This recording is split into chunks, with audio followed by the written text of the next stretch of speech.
नमस्ते दोस्तों। कल के वीडियो में हमने बेसिक संख्या पद्धति यानी नंबर सिस्टम के बारे में देखा और उसमें संख्या किस किस प्रकार की हो सकती है उसे देखा। उसमें कुछ संख्याएं जो आपको बतानी रह गई थी वो मैं आज आपको बता देता हूँ। देखो, इसको समझना बहुत आसान है, इसलिए इसे मैं ऊपर ऊपर बता देता हूँ। सबसे पहले है प्राकृतिक संख्याएं, नेचुरल नंबर। जिस संख्या से हम किसी भी संख्या की गिनती कर सकते हैं, जैसे 1 2 3 4 5 1 2 3 4 5, यह प्राकृतिक संख्या होती है। और इसमें अगर हम जीरो को ऐड कर दें तो यह क्या बन जाती है? पूर्ण संख्या बन जाती है, यानी होल नंबर। अगर आपको होल नंबर कहा जाए तो 0 1 2 3 4 5 यह होल नंबर हो जाएगा। और पूर्णांक संख्याएं वह होती है, यानी इंटीजर वह होते हैं जिसमें 0 1 2 3 4 5 के साथ -1 2 3 4 5 भी जुड़ जाए तो वह हो जाती है पूर्ण संख्याएं, जिसमें माइनस संख्या जुड़ जाती है। और थर्ड, सम संख्या कल हम सीख लिए, विषम संख्या कल हम सीख लिए, अभाज्य संख्या कल हमने, भाज्य संख्या, अभाज्य संख्या जो होती है उसको छोड़कर बाकी सब भाज्य संख्याएं होती है, तो भाज्य संख्या भी हमें समझ में आ गई। सह अभाज्य संख्या भी हमने सीख ली है। आज हम आगे में क्या सीखेंगे? अब रेशनल नंबर और इरेशनल नंबर को सीखेंगे। चलिए, तो अब आगे देख लेते हैं। तो अब हम देखेंगे परिमेय संख्याएं यानी रेशनल नंबर के बारे में। रेशनल नंबर कौन सी संख्या होती है? रेशनल में आप देखोगे तो यहाँ पर दिखेगा आपको रेशो, यानी हम जिस संख्या को रेशो के रूप में m n n इस तरह रेशो के रूप में लिख सकते हैं वही रेशनल नंबर रहते हैं। यानी कि m/n, अगर हम किसी संख्या को m/n के स्वरूप में लिख सकते हैं वह संख्या रेशनल नंबर होती है। लेकिन इसमें n की वैल्यू कभी भी ज़ीरो नहीं होनी चाहिए, क्योंकि n की वैल्यू अगर हम ज़ीरो पुट कर देते हैं तो वह इन्फिनाइट हो जाता है। इसलिए जिस n की वैल्यू कभी भी ज़ीरो नहीं होनी चाहिए। अब इसको देख लेते हैं। हम अगर -1 को अगर ले तो -1 को हम -1/1 लिख सकते हैं, तो यह हमारी रेशनल नंबर हो जाएगा। वैसे ही हम इसको भी बटा 1 करेंगे तो यह भी रेशनल हो जाएगी, यानी ज़ीरो को भी हम लेंगे तो ज़ीरो को भी 0/1 लिख सकते हैं, जिसकी वैल्यू ज़ीरो आएगी, यानी यह सब रेशनल नंबर है। और 4 को जब हम अंडर रूट करेंगे तो 2 निकलेगा, और 2 को हम 2/1 लिख सकते हैं, यानी यह भी हमारा रेशनल नंबर हो जाएगा, यह भी। और यह तो दिया ही है रेशो के स्वरूप में, तो यह भी हमारा रेशनल नंबर हो जाएगा। और जब पॉइंट के बाद संख्या रिपीट कर रही हो, जैसे यहाँ 7 7 है, तो ये जब संख्या रिपीट करती है तो वह हमारा रेशनल नंबर हो जाता है, क्योंकि हम इसको जब लिखेंगे तो इसे कुछ इस तरह लिख सकते हैं, तो इसलिए यह भी हमारा रेशनल नंबर हो जाएगा। देखो, रिपीट की बात की, यहाँ दो संख्या के ऊपर डैश दिया है, यानी 27 27 27 यह रिपीट कर रही है, यानी यह भी हमारा रेशनल नंबर हो जाएगा, क्योंकि हम इसको कुछ इस तरह लिख सकते हैं। तो इस तरह यह हमारे रेशनल नंबर हो जाएंगे। अब रेशनल नंबर समझ गए, अब इरेशनल नंबर देख लेते हैं। अब देख लेते हैं अपरिमेय संख्या के बारे में। देखो, परिमेय संख्या वह होती है जो रेशो के स्वरूप में लिखी जाए, लेकिन अपरिमेय संख्या वह होती है जिसे रेशो के स्वरूप में नहीं लिखा जा सकता। जैसे कि हम अगर √2 की बात करें तो इसे हम रेशो के स्वरूप में नहीं लिख सकते। इसे जब हम बाहर निकालेंगे तो कितना आएगा? 1 4 1 4 2 1 ऐसे चलते जाएगा। इसमें संख्या रिपीट नहीं हो रही है, यानी यह अपरिमेय संख्या है। और जब हम √5 की बात करेंगे तो कितना आएगा? 1 7 3 2 0 5 0। इसमें भी कोई संख्या रिपीट नहीं हो रही है, यानी यह भी अपरिमेय संख्या है, यह भी अपरिमेय संख्या है। और इसकी बात कर ले तो इसे जब हम तोड़ेंगे तो कुछ इस तरह आएगा, और यह तो अपरिमेय है तो ये भी अपरिमेय हो जाएगी। और पाए को हम क्या लिखते हैं? 22/7। और 22/7 को जब हम सॉल्व करेंगे तो कुछ इस तरह आएगा, 3 1 4 1 5।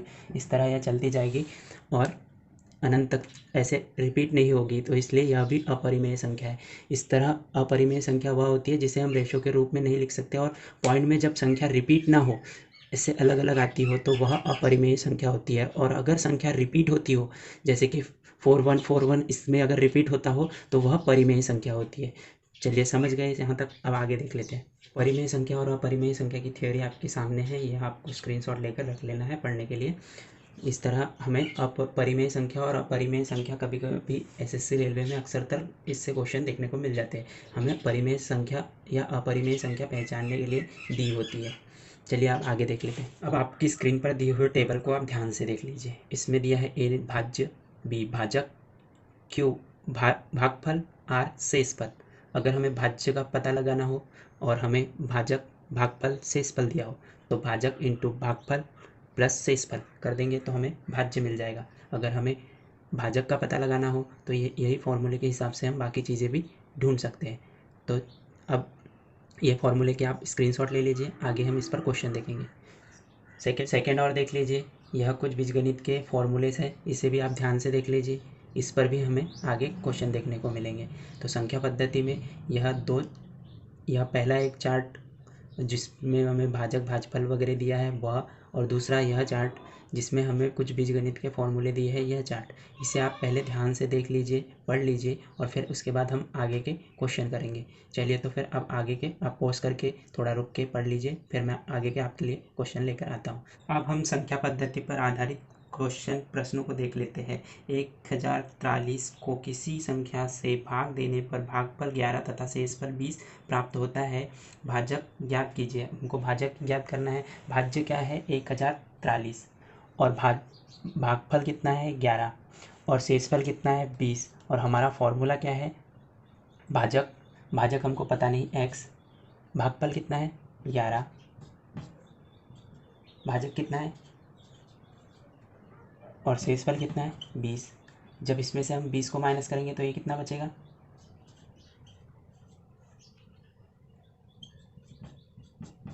11। अब ये 11 इंटू में है तो इधर डिवाइड में चले जाएंगे, तो x बराबर कितना हो जाएगा? 11। अब हम 11 से अगर इसको काटेंगे तो कितना जाएगा? 9 बार में 99, और 3 बार में, यानी हमारा भाजक कितना निकल के आएगा? 93। इस तरह हम इस फॉर्मूले का इस्तेमाल कर इस तरह के क्वेश्चन को निकाल सकते हैं। देखो, हम डायरेक्टली अगर सोचें तो देखो, इसमें किसी संख्या से हम भाग देते हैं और भागफल हमें कितना मिलता है? 11, और शेष कितना मिलता है? 20। यानी कि हम उसमें से शेष को अगर माइनस कर दें तो उसमें परफेक्टली उस संख्या का भाग जाता होगा, इसलिए हम इसको इसमें से माइनस कर देंगे। तो ये फॉर्मूले बिना अगर आपको सोचना है तो किस तरह सोचना है, तो इसमें से माइनस कर देंगे तो कितने आएंगे? 1023। अब 1023 को हम उस संख्या से जब भाग देते हैं तो हमारे पास कितने आते हैं? 11। यानी कि हम जब 11 से उसको इस 1023 को भाग देंगे तो हमें क्या मिलेगा? वो वाली संख्या जिससे हमने भाग दिया है। तो ऐसे यहाँ से हमको डायरेक्ट देखकर, यहाँ से डायरेक्ट माइनस कर फिर 11 से भाग देकर हम आंसर निकाल सकते हैं 93। इस तरह हमारा ओरली बिना इस फॉर्मूले के भी देखकर आंसर आ सकता है। क्वेश्चन कुछ इस तरह दिया है। 1000 में छोटी से छोटी कौन सी संख्या घटाई जाए कि शेष बची संख्या 19 से पूर्णतः विभाजित हो जाए? देखो, इस वाली संख्या में क्या करना है, इस तरह के क्वेश्चन में हमें जो 1000 दी है उसमें सीधे सीधे हमें भाग दे देना है, और जो शेषफल बचेगा वही संख्या हम जब उसमें से घटाएंगे तो उसमें हमें परफेक्टली 19 से भाग चला जाएगा। तो हम क्या करेंगे, इसको हम 19 से भाग दे देंगे। जब 19 से भाग देंगे तो क्या होगा?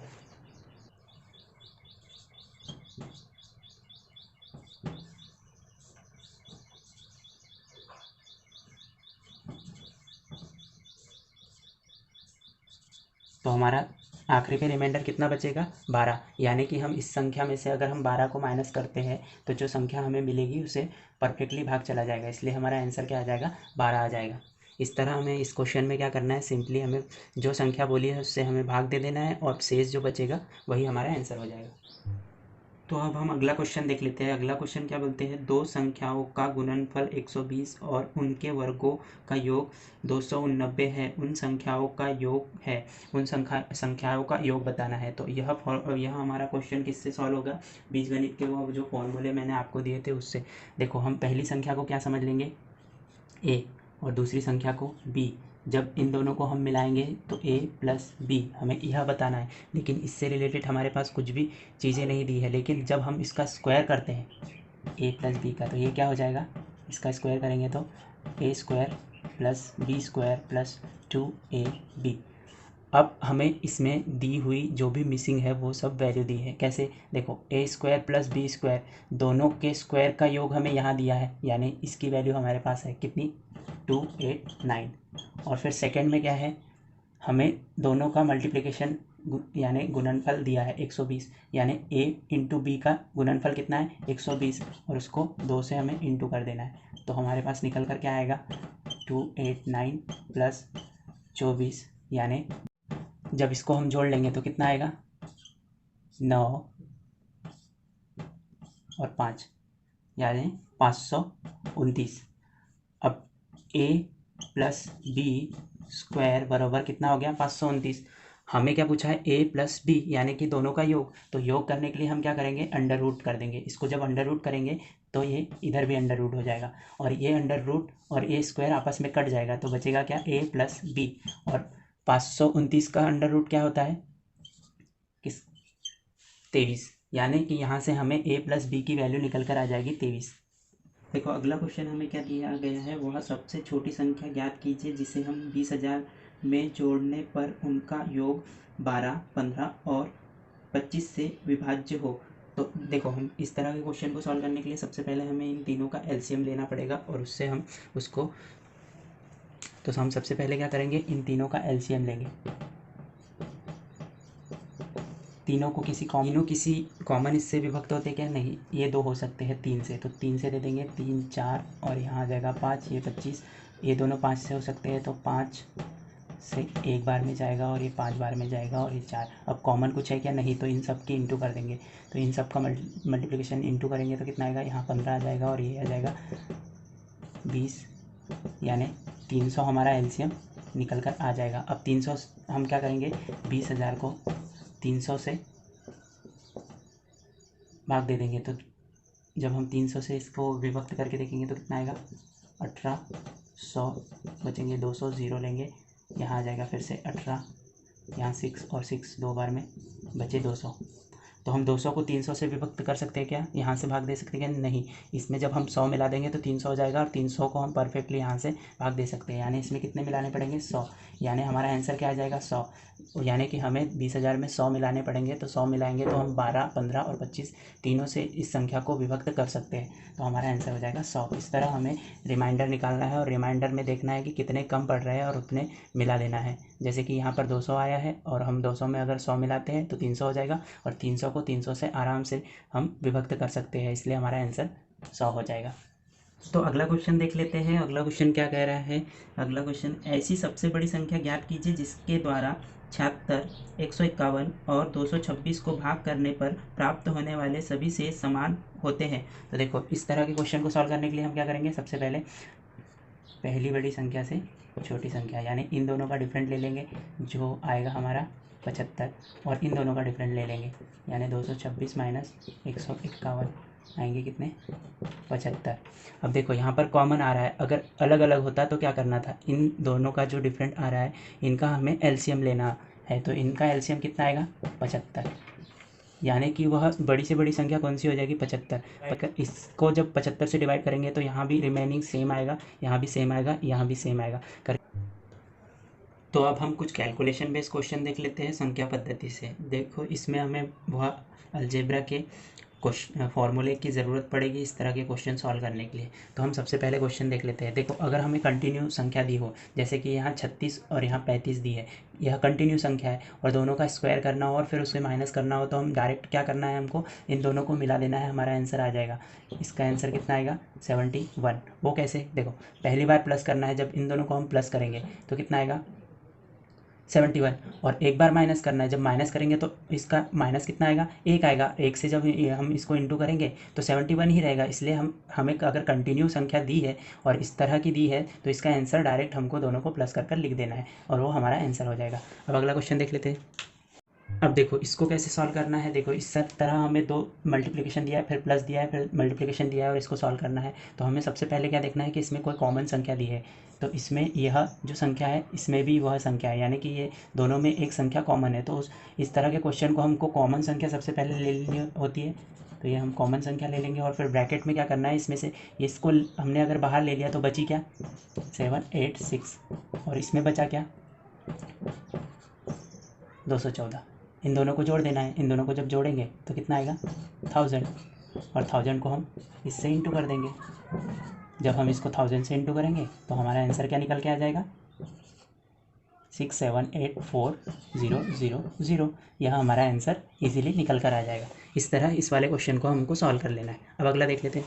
अब ये वाला क्वेश्चन देख लेते हैं। ये वाला क्वेश्चन भी लास्ट वाले क्वेश्चन की तरह है, इसमें मल्टीप्लिकेशन में एक संख्या कॉमन है, तो यह संख्या कॉमन लिख लेंगे और उसके बाद क्या दिया है, माइनस किया है, तो हम क्या करेंगे, ब्रैकेट लेंगे, सेकंड संख्या को लिखेंगे और इसकी सेकंड संख्या को उसमें से माइनस कर देंगे। जब इसमें से इसको माइनस करेंगे तो आएगा 100 और इंटू में कितना आएगा, 8765। तो हमारा आंसर क्या निकल के आ जाएगा, 8765। 0.65 और ये 2 ज़ीरो इस पर पुट कर देंगे, हमारा आंसर निकल के आ जाएगा। इस तरह इस वाले कैलकुलेशन को इजीली हम कर सकते हैं। चलिए आप आगे देख लेते हैं। देखो इस तरह हमें अगर दिया हो, यानी कि ये क्या हो जाएगा, आपस में दोनों इंटू है, यानी 1509 का स्क्वायर हो जाएगा। तो हम 1509 का स्क्वायर करने में हमें टाइम लगेगा, तो हम इसको क्या करेंगे, तोड़ लेंगे। किसमें, 1500 प्लस 9। तो हमें कुछ इस तरह तोड़कर इसको सॉल्व करना होता है। तो जब हम इसको तोड़ेंगे तो हम क्या करेंगे, इसका स्क्वायर कर देंगे, क्योंकि 1509 इंटू स्क्वायर हो जाता है, तो ये आपस में स्क्वायर हो गया। तो इसको तोड़कर हम इसका स्क्वायर कर लेंगे और फिर स्क्वायर करने के बाद इस वाले फॉर्मूले के हिसाब से इसे सॉल्व कर लेंगे। तो पहले क्या आएगा, a का स्क्वायर यानी 15 का स्क्वायर कितना आ जाएगा, फिर 9 का स्क्वायर कितना आ जाएगा 81, और फिर कितना आएगा इन दोनों का इंटू 2 इंटू 1500 इंटू 9। इसको हम सॉल्व करेंगे तो 15 दूनी 30 हो जाएगा, 27 हो जाएगा। तो 10 20 30 एंड 27 और यह आ जाएगा 81। जब इसको हम जोड़ेंगे तो हम जब जोड़ेंगे तो कितना आएगा 18077 और 2। इस तरह हमारा आसानी से आंसर निकल कर आ जाएगा। देखो आपकी स्क्रीन पर जो क्वेश्चन दिख रहा है उस क्वेश्चन का आंसर किस तरह निकालना है। देखो इस तरह का क्वेश्चन दिया है तो आपको सीधा सीधा ऑप्शन का आंसर 4 मार देना है।